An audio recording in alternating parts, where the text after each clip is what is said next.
Hi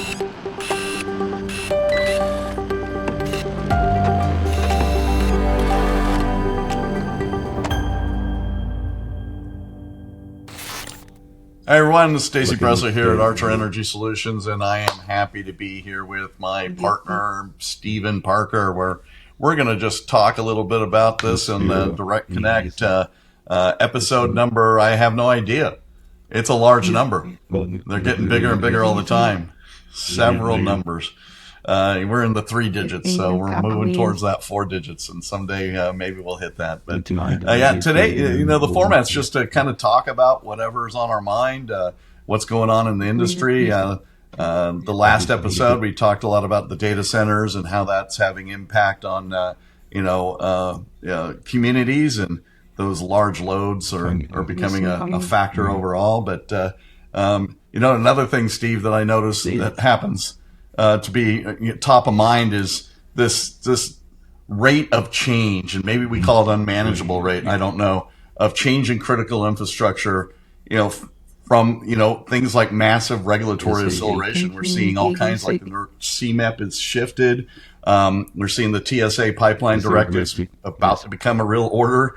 EPA, we got those water expectations in cybersecurity, and then some new cyber incident reporting laws are happening, and that it just frameworks and cybersecurity and things happening, and it seems to be pretty massive. I don't know what you're seeing out there. It's crazy. I think my brain is either full or empty. I'm not quite sure which. Is numb might be the word, because there's so much happening. And I was thinking when you mentioned DirectConnect around in the 3-digit episodes. You know what else has 3 digits? The CIP standards. The CIP standards. We got a little ways to go. Yeah, there's still 015, but I look at that. I'm like, who was thinking they'd ever get to CIP 999? Whoa! But I don't even know what that right. would be. there's so much going on, and I think recently there's in this format we've had discussions on large loads and things of that nature. But I think just focusing just on NERC CIP for a moment. The amount of activity that's going on there, the virtualization standards, we've talked about those in detail in a previous episode, but those are probably not too far from being approved. You got the comment period closing coming up in, I think, a week or two. So Q1 next year, we'll probably get those approved. And there's some sneaky things in there that are going to create some churn. We got the IBRD of course, going on. Low impact stuff that's happening. CIP 12 updates coming. We got work being done on updates to CIP 8, CIP 15. The cloud stuff under CIP 16 is coming. So just in the NERC CIP world alone, there's enough to keep anybody busy. And then you throw out some of the other things. Stuff's coming on the distribution side of the grid, water and oil, natural gas. So there's a lot happening. I think it's difficult to keep up. I said my brain's a little bit numb. I'm trying to stay on top of things, but it's tough right now. It's exciting times and challenging times at the same. I can't even imagine being a compliance officer or responsible for NERC and FERC regulations at this time. It's got to be mind-boggling, and either that or you have to be an ostrich and put your head in the ground, not thinking that these things are going to have a significant impact. And I have seen some ostriches. I don't think they're intentional, but I think people are underestimating the impact of just adding Section 6 into CIP 3-9, R2 Attachment 1. That alone has to. You're going to have to update the plan at a minimum, right? But there's also the policies that are associated with that change, and anytime you start writing something, that's going to take a hit, right? But on top of that, we have to start thinking about CIP 15. You got to think about all the O&P changes that are happening out there. In addition to that, we're trying to expand the grid, right, to take on the loads that we need to take.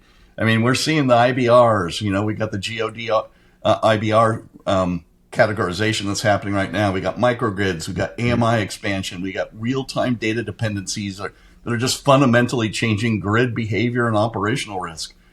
It's huge. Not just the compliance part of it, though, but just balancing the growth and the operations and this compliance element on top of it it's got to be unwielding, and it's difficult. It's actually, to me, a point of contention where you really have to get a hold of your compliance programs. You got to really get a hold of your overall risk management. And by doing risk management and prioritizing properly, you might be able to get a handle on this pretty well. But it takes work. Yeah, definitely. And I'm glad you mentioned the OOP side of the house. I know large loads came up in the previous episode, which is a concern. A lot of that's over the O&P side of the standards and modeling and other preparation areas in there.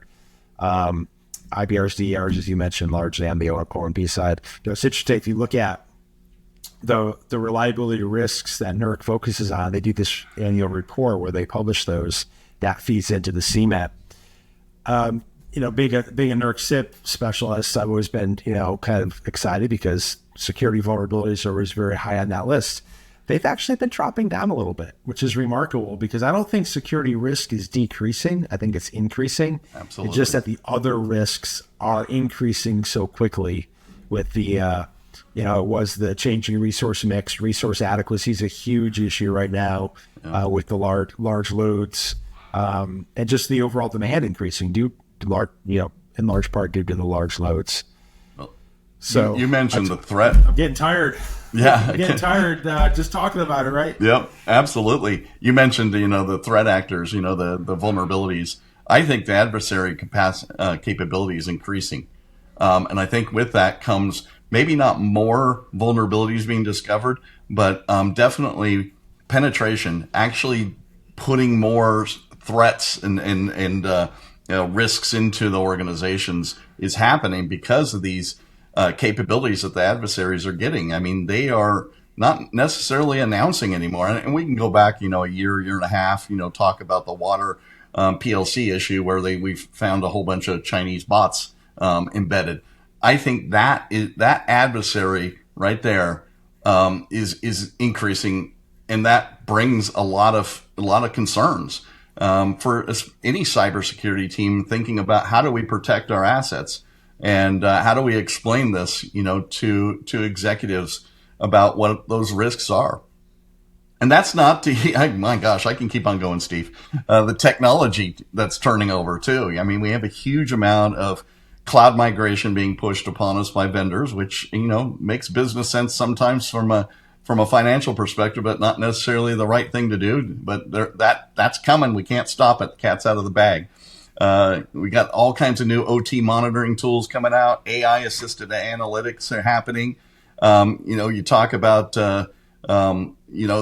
different areas, but then that leads to skilled staff, which I think is one of your specialties, is that workforce, that skill set. I don't see it being able to compete and keep up. It's tough. I've been doing security for 30 years. I think I know less today than I did when I started, just because the field is expanding so greatly. It's very hard to keep up on that and everything. In terms of the attack surface, yeah, you're right. The grid is changing, and everywhere that it's changing, we're adding technology. We're adding to the attack surface area. Attackers are becoming more sophisticated. AI is helping them to be more efficient and effective at their attacks, and to do them more quickly. So it's it's a real challenge. It is. It changes your risk model. It changes their priorities. It forces us to think differently, and being able to deal with these compressed timelines. We talked about a lot of this 30 years ago, Steve. We talked about the Internet of Things and the more connectivity we got, the bigger we made that landscape, the harder it was going to be to manage. And here we are. I'm seeing this again. We talked about the perfect storm years ago about compliance coming into bear, but now I'm seeing perfect storms relative to just general security and reliability risks. I talked about, the compressed planning horizons. We're seeing those 5-year modernization cycles now at 12 to 18 month cycles. And I don't see that pausing anytime soon. So that's the other side of the business, right? It's just overwhelming to me. Yeah, I'll try to put a little bit of a positive spin on this. I am very encouraged by what I've seen with the level of maturity, especially in some of the smaller utilities that traditionally have not had a lot of resources. They're getting resources. We're seeing that now. Large organizations are getting very mature. They have a lot of great tool sets out there. The problem is that the risks and the attacks and the threats are escalating, I think, perhaps even faster. So there's a lot of great work being done. Is it enough? I don't know. It's a big challenge. On the workforce side of things, as I said, you can have, myself, 30 years experience. That's great, but you're constantly having to keep up on things, right? I'm constantly learning, constantly discovering, constantly going out there having to research things because the pace of change is so fast. You have to try to stay ahead and stay on top of the curve. And nobody can do it all, and nobody can be an expert in everything. And it's one of the things I love about being part of Archers. We have that great diversity of backgrounds and skill sets. And if there's something that I am not super familiar with, I've got somebody I can reach out to and say, hey, help me out here, and what do you know about this particular topic? So I think everyone needs to do that, right? Nobody can be an expert at everything anymore. You have to have your network of experts, people you trust that you can reach out to, whether it's a coworker or whether it's an advisory firm like Archer. You got to have that. You got to have that foundation of generally good, accepted, whatever that term is. What is that? Generally good, acceptable cybersecurity Practice. You have to have the base, though, right? You have to understand that, and I think that goes a long ways for most cybersecurity experts that have been in the game for a while. But just knowing that things change a lot, and so being patient with yourself, being patient with your coworkers, be patient with your vendors, I think is going to go a long way, because as new things pop up, we're all learning at the same time. What are the right priorities? And that's why I always go back to security risk management, because it's the same principle that we've been using forever to measure our, what priorities, what risks we need to manage, but the questions change, and we have to adapt to that change and ask the different questions, and the implementation of the proper controls is going to take some additional thought sometimes. It's going to take asking others for their opinions that are outside of your general comfort. I remember, when we used to work back at Pacific Corp, we pretty much did know everything related to cybersecurity at the time of what was relevant, and that relevancy has changed because what we said was going to happen. Technology, the need for more electricity, the growth, even in other critical infrastructures, there's growth as well happening. It's just that need, that pace that you got, and how do you keep pace with the pace? I keep on asking that, and that's where we're at right now. I think is a little bit overwhelming. And you and I are getting a little older. You mentioned you dated us. You said 30 years, so it's been 30 years plus.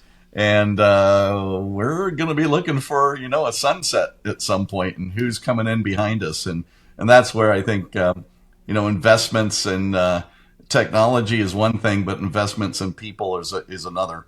And I think that's a huge part of the solutioning here is get more people interested in coming into our sector and getting excited about what they can achieve and help, build resilience in what makes the world go around. Yeah, well, of course, I mentioned 30 years. I did start in the industry when I was 6 years old, so I've got a little run on my left. But no, obviously, I'm kidding on that. But no, it's been quite a ride. I think I do have a lot of runway left. I'm going to be around for a while, I hope. But you're right. We need to be focused on bringing up the next generation, and I'm seeing that. Maybe it's just because I'm getting older. I see a lot more people that are younger than I am now, and I am encouraged as I look to the next generation. I think as the industry turns over, bringing a lot of fresh minds, fresh energy, and there's some knowledge transfer handoff that needs to be done, obviously. But the new, fresh perspectives, I think, are helping and are refreshing. So kind of that combination of bring in the new, but don't completely throw out the old. Kind of take the best of both and move forward as an industry. Well, if you're still listening to this point, two old guys talking about the old times and all these things, and just kind of ranting. If you're still listening, then you're probably one of them that need to be, engaged, and, good for you. We really need that. And I think our roles change, Steve, as we continue to, like you said, we're not leaving tomorrow, but our roles kind of shift into storytellers and helpers, and remind people that there is a lot of work that happened over the last 20 years that have established good practices, good frameworks, good opportunities for good security that was built. And now it's time to take that foundation, that second tier, and move it up to the third and fourth tier. Mission continuity, continue. Absolutely. Totally agree. Well, I think that kind of calls it for the day. These are supposed to be just a 10, 15-minute little discussions, and we're going to continue doing these, try to do a couple a month, and if not more. And hope you guys are all listening. Thanks for joining us at DirectConnect. We'll see you next time. Your support drives us forward. Don't forget to subscribe and enable notifications, ensuring you never miss out on valuable insights. When it comes to safeguarding your business, Archer is your trusted partner. Explore our robust solutions at archerint.com. Get in touch with an email or phone call and fortify your company's defenses. We value your input. Share your thoughts, questions, or topics you'd like us to cover, and tune in every other Wednesday for a brand new episode of Direct Connect.